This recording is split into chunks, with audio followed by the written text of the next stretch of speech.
নমস্কার ভক্তবৃন্দ, দেবদেবীর আশীর্বাদ চ্যানেলে আপনাদের জানাই সাদর আমন্ত্রণ। আমরা কি জানি আমাদের ঘরের সাধারণ একটি ঝাড়ু আমাদের ভাগ্য বদলে দিতে পারে? আবার এই ঝাড়ু নিয়ে একটি ছোট্ট ভুল আমাদের জীবন চরম দরিদ্র ডেকে আনতে পারে। স্বাস্থ্যমতে ঝাড়ু কেবল ময়লা পরিষ্কার করার সরঞ্জাম নয়, এটি স্বয়ং মা লক্ষ্মীর প্রতীক। আজকের ভিডিওতে আমরা জানব কেন ঝাড়ু টপকানো বা পা লাগানো আপনার সংসারের জন্য অমঙ্গলজনক এবং কিভাবে ঝাড়ু লাগলে মা লক্ষ্মীর কৃপা সর্বদা আপনার ওপর থাকবে। ভিডিওটি শেষ পর্যন্ত দেখুন, কারণ শেষে রয়েছে একটি বিশেষ টিপস। আমাদের হিন্দু শাস্ত্রে ঝাড়ুকে অত্যন্ত পবিত্র মনে করা হয়। মা অলক্ষ্মী যেমন ময়লা ও দরিদ্রের প্রতীক, ঝাড়ু সেই অলক্ষ্মীকে বিদায় করে মা লক্ষ্মীকে ঘরে আমন্ত্রণ জানায়। ঝাড়ু ঘরের নেতিবাচক শক্তি বা নেগেটিভিটি দূর করে ইতিবাচক শক্তির সঞ্চার করে। তাই ঝাড়ুকে অপমান করার অর্থ হলো সরাসরি মা লক্ষ্মীকে অপমান করা। আপনি যদি অজান্তেও ঝাড়ুকে অবহেলা করেন, তবে মা লক্ষ্মী আপনার গৃহ ত্যাগ করতে পারেন।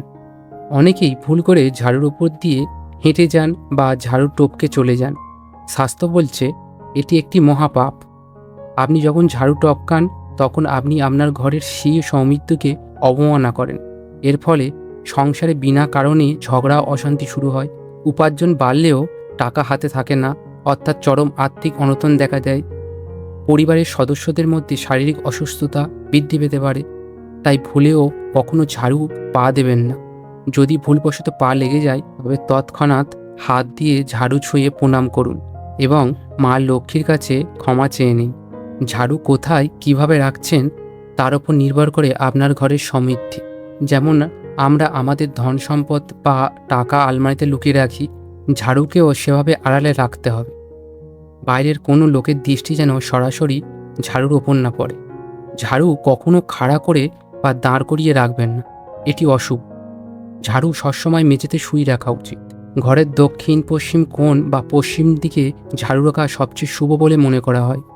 তবে ভুলেও রান্নাঘর বা শোবার ঘরে ঝাড়ু রাখবেন না, এতে বাস্তুদোষ তৈরি হয়। মনে রাখবেন, একটি পরিষ্কার ও গোছানো ঘরেই মা লক্ষ্মী স্থায়ীভাবে বাস করেন। সূর্যাস্তের পর কখনও ঘর ঝাড়ু দেবেন না, কারণ সন্ধ্যাবেলা মা লক্ষ্মীর আগমনের সময়। বন্ধুরা, আজকের এই তথ্যগুলো আপনার ভালো লাগলে ভিডিওটি লাইক করুন এবং আপনার প্রিয়জনদের সাথে শেয়ার করে তাদেরও সচেতন করুন। আপনি কি ঝাড়ু নিয়ে এই নিয়মগুলো মানেন? আমাদের কমেন্ট করে জানান। আর এমন সব আধ্যাত্মিক ও শাস্ত্রীয় তথ্য পেতে দেবদেবীর আশীর্বাদ চ্যানেলটি সাবস্ক্রাইব করে পাশে থাকা বেল আইকনটি টিপে দিন। মা লক্ষ্মী আপনাদের সকলের মঙ্গল করুক। জয় মা লক্ষ্মী।